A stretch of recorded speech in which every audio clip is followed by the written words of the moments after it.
Washington and Tokyo have signaled this weekend trip shows the importance both leaders place on the U.S.-Japan relationship. We're joined now by Atiba Madyun to discuss the developing ties between the two countries. This is very interesting to watch. Many of us, some of us thought this might happen, that he would be hosting foreign dignitaries at his private club.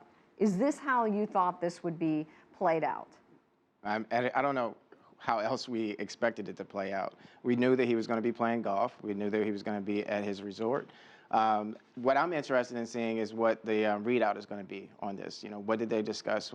You know, what is going to come from this? I think my hat goes off to the Prime Minister for trying to figure out a way to cozy up and have this time with the President and to kind of see where this is going to go in terms of what the relationship between our two countries.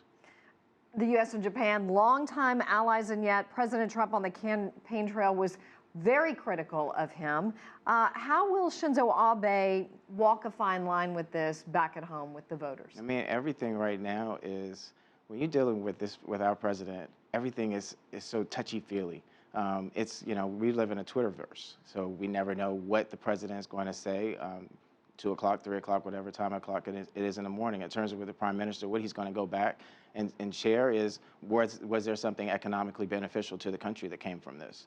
I know we've heard some conversations about high-speed rail and how that might contribute to the United States. Our infrastructure, this is one of the things that the President talked about, that our infrastructure is far behind, you know, the rest of the world in terms of how we're going to bring jobs. I think that's one of the things that the Prime Minister has talked about, like, you know, in terms of we can bring this, our technology to you, and in return, what you can offer back to your people is jobs. And that's one of the things that the American people are really looking to see, is the president going to hold true to that promise. But for the Prime Minister, of course, it's about the economics of his country and what this looks like in regard to the United States pulling out of the Trans-Pacific Partnership.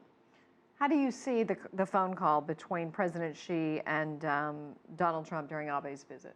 Oh, of course, you know, it's all timing. Everything's political. Right. In terms of, you know, the question in terms of whether or not that was politically motivated or not, of course it was. You know, of course you wanted to, whether or not the president has had a tendency to say things that many of us kind of cringe at, you know, wonder how is this going to affect us in terms of national security, in terms of economics.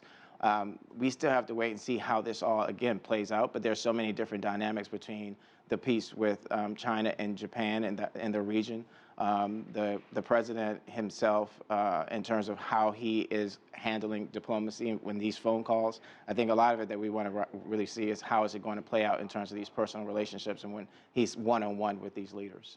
The U.S. is out of the TPP. Donald Trump made that very clear, that he signed that, I guess, on day one. How do you expect Japan to weigh in on this?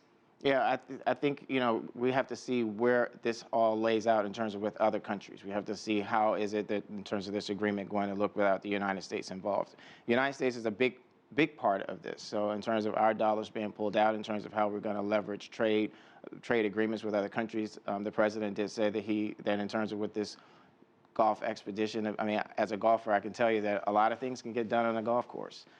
You know, what kind of agreements or yes or no or talks they're going to have. The question is really, I think, too, is looking at how much of this holds. You know, is it just going to be talk, or is it going to be something we're going to see some signed agreements in the future?